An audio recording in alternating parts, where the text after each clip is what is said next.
Baik, Assalamualaikum warahmatullahi wabarakatuh. Sebelumnya izin perkenalkan diri, nama saya Omar Abdurrahman dengan NPM 33311800029 dari kelompok 5. Di sini saya akan menjelaskan kompresor torak. Lanjut ke sejarah kompresor torak. Sejarah kompresor torak awal mula yaitu ada sejak 3000 tahun sebelum Masehi, di mana manusia pada saat zaman itu mereka memahami pada mekanisme sistem paru-paru. Kemudian dilanjut ke 1500 tahun sebelum Masehi, di mana mereka mengenalnya dinamakan bilau. Dan pada tahun 1776 manusia sudah menemukan namanya mesin blasting. Dan lanjut ke 1857 yaitu penemuan kompresor yang lebih modern hingga sekarang ini kita aplikasikan. Lanjut ke pengertian kompresor torak.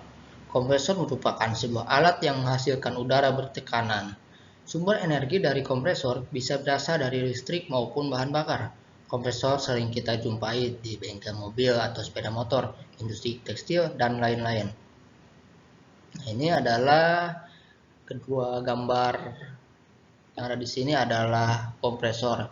Namun yang membedakan ini jenis kompresor yang menggunakan penggerak motor bakar, sedangkan di bagian kanan ini penggerak atau motor yang menjadi pemutar sebuah kompresor, yaitu dengan motor listrik. Lanjut ke bagian-bagian kompresor torak, yang dimana bagian-bagian kompresor torak yaitu silinder, tangki udara, katup isap, katup keluar torak, sabuk V, motor, dan udara keluar. Nah, untuk silinder yaitu adalah bagian dari piston atau bisa dibilang bornya,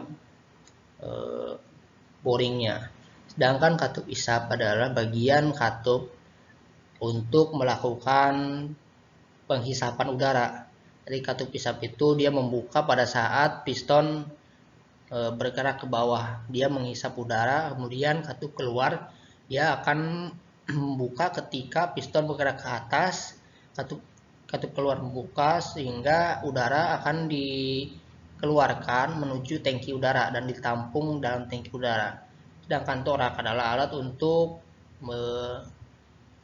melakukan proses kompresor itu sendiri. Sedangkan di sini terdapat sabuk V yang gunanya untuk meneruskan daya putaran yang dihasilkan dari motor. Dan motor itu sendiri seperti yang telah dijelaskan tadi, bahwasanya motor dalam kompresor itu ada dua, yaitu bisa menggunakan motor listrik ataupun motor bakar. Dan lanjut, udara keluar ini yaitu hasil yang telah ditampung, hasil udara yang telah ditampung oleh tangki udara, kemudian akan bisa kita gunakan melewati saluran ini. Dan di sini juga terdapat alat ukur tekanan udara. Dan untuk lebih detail laginya di sini terdapat head, valve plate, connecting rod, crank, piston, ring, dan discharge valve. Di sini dapat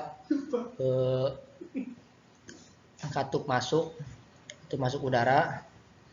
Kemudian di sini dapat katup ekspansi, discharge valve. Di sini dapat ring yang fungsinya untuk menjaga kompresi pada piston di motor bakar. Di kompresor. Di sini dapat connecting rod yang menghubungkan antara crankshaft ke piston. Selanjutnya di prinsip kerja motor torak. Berikut adalah gambar bagian-bagian dari kompresor.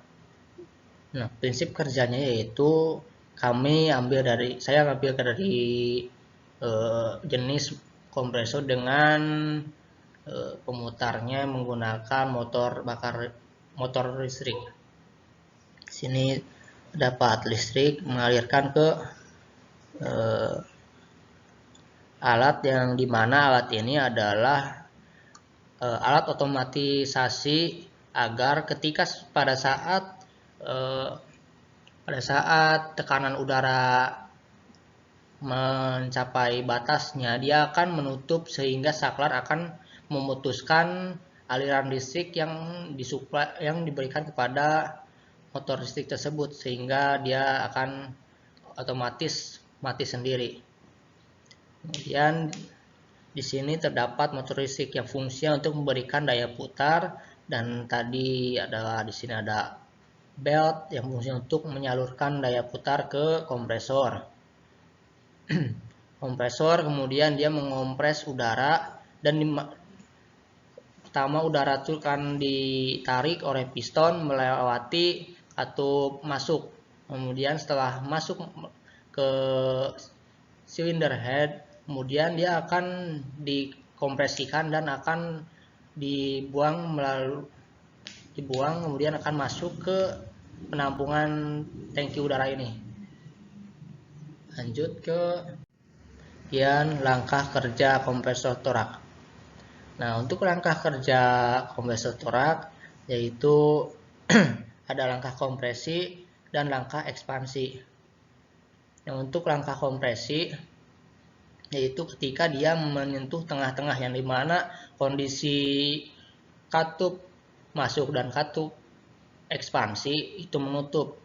Nah, pada saat langkah keluar atau langkah ekspansi, dia akan menyalurkan udara ke tangki udara. Jadi sebenarnya dalam langkah kerja kompresor itu sendiri terdiri dari 3. Yang pertama langkah masuk atau langkah udara masuk, kemudian masuk ke langkah kompresi, dan kemudian langkah keluar. Dan selanjutnya masuk ke pengaplikasian kompresor. Dalam pengaplikasian kompresor itu sendiri sangat beragam, karena kompresor bisa digunakan sebagai alat power tool, yang dimana di industri-industri sudah menggunakan alat ini agar mempermudah pekerjaan manusia, sehingga manusia tidak perlu menggunakan tenaga semaksimal mungkin karena sudah terbantu dengan pengaplikasian kompresor itu sendiri. Dan selanjutnya di sini terdapat alat untuk semacam pengangkat mobil itu sendiri. Biasanya alat ini ada di steam mobil, yang dimana alat ini bertujuan untuk mengangkat mobil agar si pencuci mobil itu sendiri dapat menjangkau bagian bawah mobil. Dan prinsip kerjanya sama, dia menggunakan tenaga pneumatic system, yang dimana di dalamnya terdapat cairan fluida dan ditambah dengan tekanan udara yang tinggi, sehingga dia dapat mengangkat mobil dengan berat yang sangat berat.